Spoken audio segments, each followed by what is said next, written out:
नमस्कार, मैं हरेंद्र भाई पटेल। आप देख रहे हैं जमीनी हकीकत। आज हम बात करेंगे कृषि से संबंधित मुद्दों पे।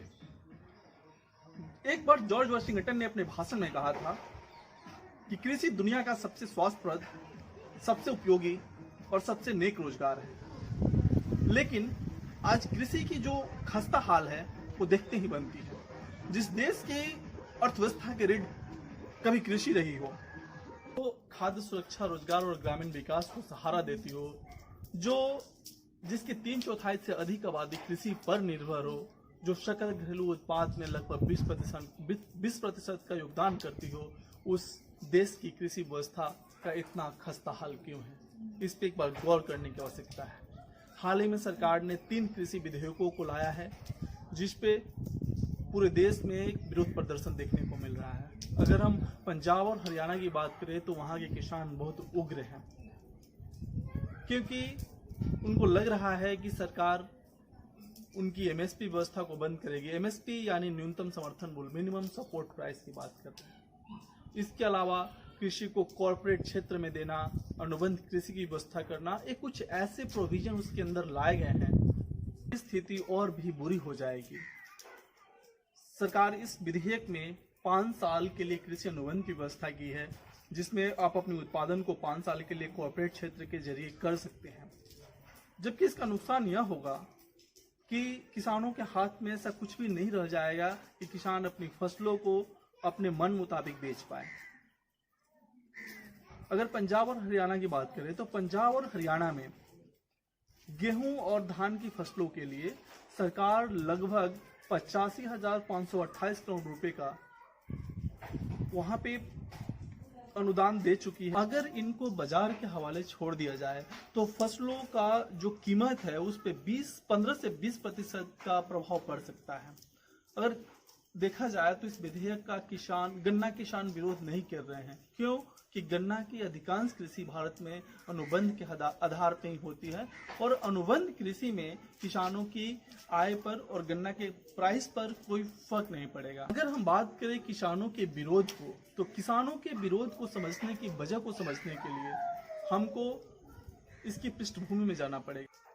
शांता कुमार समिति की रिपोर्ट में, अपने रिपोर्ट में एफसीआई, एमएसपी और पीडीएस सिस्टम के कुछ मुद्दों पे अपनी नाराजगी भी जताई थी। सीएसईपी और आरबीआई ने ओपन इंडेड प्रोक्योरमेंट को लेकर भी अपनी रिपोर्ट में चिंताएं जता चुकी है। क्यों?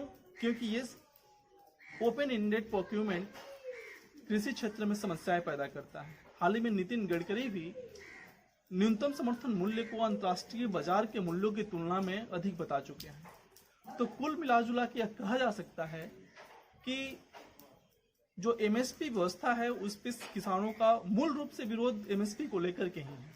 जैसा कि आपको पता है कि हरियाणा और पंजाब में जो अधिकांश किसान हैं वो एमएसपी को लेकर के अवेयर हैं, जागरूक हैं। जबकि हम अगर 94% किसानों की बात करें, 94% किसानों की बात करें, तो वो एमएसपी के बारे में जानते ही नहीं हैं। अगर आप किसान के घर में जन्मे हैं या फिर आपके आसपास किसान हैं, तो मुझे तो लगता है कि शायद उनको भी न पता हो कि एमएसपी क्या है। ये जागरूकता की स्थिति है। हालांकि सरकार और प्रधानमंत्री मोदी ने भी एमएसपी को लेकर के अपने बयान में कहा है कि एमएसपी में कोई परिवर्तन नहीं होगा, लेकिन किसान संगठन या फिर जो किसान हैं इसको भ्रामक मान रहे हैं। तो व्यवस्था यह है कि मौजूदा दौर की अगर बात करें, मौजूदा विरोध की बात करें, तो हो सकता है कि एमएसपी बस एक नाम मात्र का सिंबल हो और बाद में एमएसपी का कोई रोल नहीं रह जाए, कोई भूमिका नहीं रह जाए। एमएसपी का टैग तो लगेगा, लेकिन एमएसपी पे चीज़ें खरीदी नहीं जाएंगी और जितनी भी चीज़ें हैं वो कॉरपोरेट घरानों के हवाले कर दी जाएंगी। तो सरकार को इसमें करना क्या होगा कि सरकार मौजूदा किसानों से बात करे, किसानों की समस्याओं को सुने, ज़मीनी हकीकत से रूबरू हो और किसानों की समस्याओं का समाधान करे, और यह देखे कि उन छोटे छोटे किसान जिनका हित प्रभावित हो रहा है, उन किसानों की समस्या का समाधान कैसे किया जाए।